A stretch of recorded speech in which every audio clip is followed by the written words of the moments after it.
Muy buenos días, muchas gracias por la invitación a este importante evento. Bueno, vamos a hablar hoy sobre las actualidades en infección por Clostridium difficile y existe actualmente una… No avanza.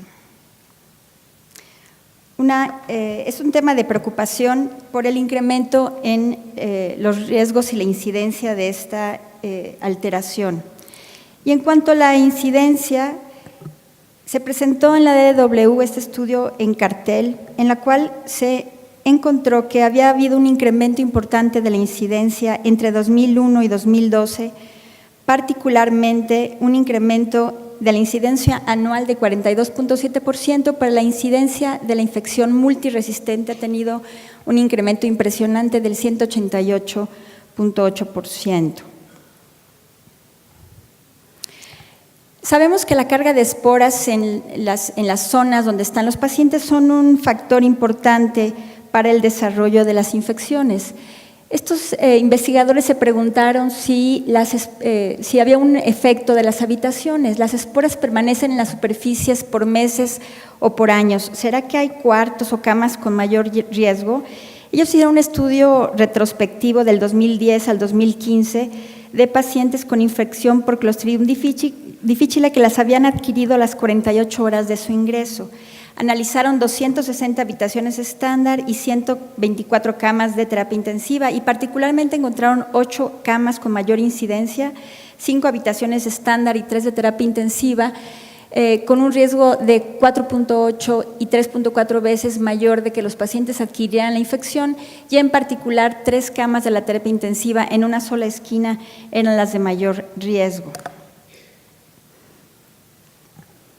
Sabemos que la toxina A y B del Clostridium difficile son los principales factores de virulencia. Son dos exotoxinas grandes que son enterotóxicas y proinflamatorias del intestino. Este trabajo en cartel, que de hecho recibió un premio, mostró que la mortalidad podía correlacionarse con los niveles de toxina fecal. Y ellos encontraron que en la infección por Clostridium difficile grave había un promedio de 651 nanogramos por mililitro de toxina, y en cambio en la leve a moderada de 164 con una P significativa. Además encontraron que si los niveles eran mayores de 1575 nanogramos por mililitro, la especificidad era del 100% y sensibilidad del 45% para enfermedad grave. También la mortalidad se llegó a asociar con los niveles de toxina, encontrando que cuando se asociaba con una definición de gravedad de elevación de leucocitos, nivel de creatinina y de albúmina, había una alteración significativa, pero particularmente cuando se comparaba con la gravedad definida por elevación de leucocitos. También vieron que había una diferencia significativa en el porcentaje de pacientes que fallecieron cuando la toxina era mayor de 2.500 nanogramos por mililitro. Y ahora, y particularmente hoy, con esa alarma que hay en los Estados Unidos por el uso de opioides, se ha tratado de asociar la gravedad de la infección con el uso de opioides. Los opioides se usan a receptores Mu, causando constipación. Estos autores presentaron en cartel a 145 pacientes hospitalizados por infección por Clostridium difficile y hicieron un análisis de regresión ajustado a edad y comorbilidades para intentar asociar el uso de opioides y la gravedad de la enfermedad. Ellos encontraron una correlación significativa entre el uso de opioides en rojo y los días de estancia hospitalaria, así como el nivel de leucocitos, que como les he dicho tiene una correlación con la gravedad de la enfermedad. También hay estudios previos que han intentado hacer una relación entre la protección que dan las estatinas a la gravedad de la infección por Clostridium difficile. En un estudio previo publicado en el 2014 se encontró que en 1.888 pacientes con infección por Clostridium difficile hubo una mejoría de la mortalidad si ingerían estatinas a largo plazo. Sin embargo, en estudios posteriores publicados en el 2016 no se encontró esta correlación. Así que en la DW se presentó un cartel en el cual se hizo una cohorte retrospectiva en un hospital de tercer nivel entre 2013 y 2015, y en este caso ellos no pudieron encontrar ninguna relación entre el uso de estatinas y la gravedad de la enfermedad. la enfermedad severa, complicada o leve y moderada fueron exactamente iguales en usuarios o no usuarios de estos fármacos. En cuanto al uso de nuevos fármacos, solo encontré un trabajo en el cual utilizaron a la seragenina, que es un análogo de catelicidina, que tiene efectos antiinflamatorios contra la toxina A de Clostridium difficile. Y en este estudio, que fue realizado en ratas, administraron Clostridium difficile a ratones y posteriormente les administraron seragenina, ya sea por vía oral o por vía subcutánea, y lo que estaban investigando era si había algún efecto sobre el tratamiento y la recurrencia de la enfermedad en los ratones. Ellos encontraron que cuando administraron estos medicamentos, ya sea por vía oral o por vía subcutánea, y también se habían tratado con trasplante de materia fecal, encontraron que hubo una mejoría de la sobrevida de los ratones con estos medicamentos por cualquiera de las vías administradas. Y hablando del trasplante de materia fecal, que ya sabemos que es muy efectivo, sin embargo, se ha visto que algunos donadores son más eficientes para lograr la curación de los pacientes que otros. En este estudio se analizaron pacientes tratados con trasplante de materia fecal por infección por Clostridium difficile recurrente, y pues ya es un número considerable, 1,413 individuos a los cuales se les había administrado el trasplante a partir de 59 donadores. Estos son trasplantes de esta reunión que se llama Open Biome, que envían a varios hospitales, y ellos habían encontrado que entre todos estos donadores el índice de curación había sido del 84.9% en general.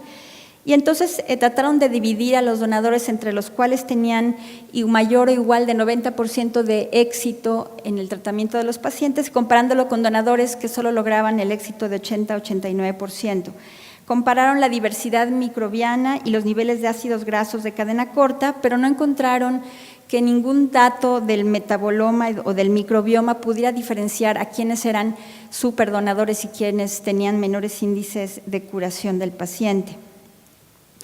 Además del éxito del uso del trasplante de materia fecal en botecitos, ya sea por vía nasogástrica o por vía de colonoscopía, pues también se están desarrollando actualmente en muchos lugares encapsulados de este trasplante. Y esto pues tendría muchas facilidades por el transporte, parecería que sería más amigable para el paciente tomar capsulitas que someterse a una colonoscopía o ponerse una sonda, y se utilizan ya sea liofilizados o congelados. Entonces, en este estudio que se presentó también en cartel, se hizo una revisión sistemática y metaanálisis de la eficacia, es decir, la resolución clínica de la infección por Clostridium difficile sin recaída a las 8 semanas, y analizar la seguridad del trasplante de materia fecal oral encapsulado y congelado en la infección por Clostridium difficile recurrente, ya sea con el uso de 1 o 2 tratamientos. Y en esta revisión lo que analizaron fueron 4 estudios, 2 prospectivos, 2 retrospectivos, y encontraron un 79% de éxito para un tratamiento y 91% de éxito para 2 tratamientos. Los autores encontraron que había una baja heterogeneidad de los estudios y concluyen que tanto el tratamiento después de un episodio como de 2 episodios son promisorios para el tratamiento de la infección recurrente por Clostridium. Ahora, muchos de estos estudios implican darle muchísimas cápsulas al paciente, como en este estudio que se presentó el año pasado en la DW, en la cual compararon el uso de 30 cápsulas en una toma y 30 cápsulas en 2 tomas. Imagínense ingerir 30 cápsulas de trasplante de materia fecal. Y ellos en el año pasado pues demostraron que era útil, pero pues es un montón de cápsulas. En el estudio presentado en cartel en este año, hicieron un análisis del tratamiento con 49 pacientes, dándoles un producto liofilizado, y ellos compararon el dar dosis bajas, que son 2.1 a 2.5 por 10 a la 11 bacterias que caben en 2 a 4 cápsulas, y dosis altas, ahí ya necesitan 1.24 a 2.5 por 10 a las 12 bacterias, y esto ya se convierte en algo de 24 a 27 cápsulas. Ellos encontraron en estos resultados un éxito sin diferencias significativas, 93% para 2 a 4 y el 78.9% para 24 a 27 cápsulas. Y como pueden ustedes ver aquí, antes del trasplante, pues había una diferencia de la microbiota entre los receptores y los donadores, la cual se fue pareciendo con el paso del tiempo, se fueron pareciendo las microbiotas del donador y del receptor. En este estudio se presentó una comparación retrospectiva para analizar si había una diferencia de eventos adversos en relación al utilizar colonoscopia y enema o al darlos encapsulados por vía oral. Solamente eran 20 pacientes. Sin embargo, se encontró que no hubo diferencia en los eventos adversos y, bueno, pues tiene uno que considerar el no haber utilizado sondas, el no hacer preparación endoscópica, el no sedar a los pacientes, lo cual podría ser muy provechoso. Y en ese interesante estudio, yo creo que muy preliminar, pero con una pregunta muy interesante: ¿será que necesitamos las bacterias o nada más necesitamos el líquido? En 5 pacientes con infección recurrente se usaron filtrados sin bacterias. Ellos esto lo llamaron transferencia de microambiente intestinal. Lo administraron por sonda nasoyayunal y ellos tuvieron una curación de 100% a los 6 meses. Habrá que ver que esto se replique, suena maravilloso, pero habrá que ver que esto funcione. Se ha estudiado mucho el efecto de los ácidos biliares en la curación y el desarrollo de la infección por Clostridium difficile. Sabemos que el colesterol, a partir del colesterol se producen los ácidos biliares primarios, como son el cólico y el queno-desoxicólico, y por medio de las enzimas bacterianas se produce el desoxicólico y litocólico. Los primarios promueven la germinación del Clostridium difficile, a diferencia de los secundarios que inhiben su crecimiento. En este estudio que se presentó de manera oral, hicieron un perfil microbiano por RNA-16S de los perfiles de ácidos biliares por cromatografía líquida y espectrometría de masas. O sea, compararon el microbioma con los perfiles de ácidos biliares antes y a las 8 y 12 semanas después de un trasplante de materia fecal exitoso. Fueron 26 pacientes y 17 donadores e hicieron una comparación de los perfiles de ácidos biliares antes y después del trasplante. Y encontraron que después del trasplante aumentaban la actividad de bacterias con actividad de hidrolasa de sales biliares, lo cual, como se ha visto, son bloqueadores de la proliferación del Clostridium difficile. Y encontraron una correlación de la abundancia de especies bacterianas con ácido desoxicólico, particularmente estas bacterias que ven ustedes ahí, y se puede diferenciar claramente a los perfiles antes del trasplante y después del trasplante. Este pequeño estudio para mí me parece muy interesante porque habla sobre el efecto del trasplante de materia fecal en individuos con infecciones recurrentes de Clostridium difficile con las infecciones de vías urinarias. Y eran solamente 8 pacientes, 75% eran mujeres, pero ellas habían tenido muchas infecciones de vías urinarias antes del trasplante de materia fecal y después del trasplante de materia fecal tuvieron una disminución importantísima de las infecciones recurrentes. Y además ¿qué pasó aquí?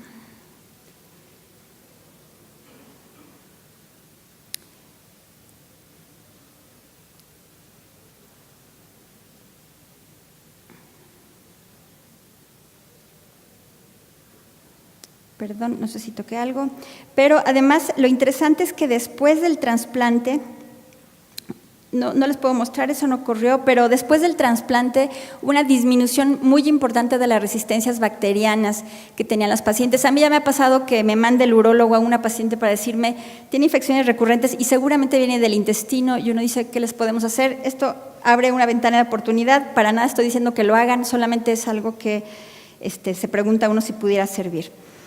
Se han publicado previamente que la disminución gradual de la vancomicina o los pulsos de vancomicina oral después de la segunda recurrencia de infección por Clostridium difficile pudiera ser útil, incluso se ha sugerido en las guías. En este trabajo se presentaron a individuos con promedio de 3 episodios de infección por Clostridium difficile, eran 128 pacientes, y se vio cuál era el efecto de dar dosis de reducción de 20 a 162 días. Y encontraron que en los individuos que tuvieron dosis de reducción de vancomicina menos de 42 días tuvieron recaída de 56.5%, en cambio cuando se mantuvieron con dosis de vancomicina por igual o más a 42 días, tuvieron una disminución significativa de las recaídas con solo 37%. Siempre ha sido un tema de preocupación el uso de antibióticos después de un trasplante de materia fecal o después del tratamiento de la infección por Clostridium difficile. Van Gys publicó que el uso de antibióticos a las 8 semanas del trasplante era algo con mucho riesgo y utilizar antibióticos anti-Clostridium difficile como profilaxis al mismo tiempo que se usan los antibióticos que el paciente requiere pudiera prevenir ataques subsecuentes de infección por Clostridium difficile. Sin embargo, no sabemos si esto se aplica al trasplante de materia fecal.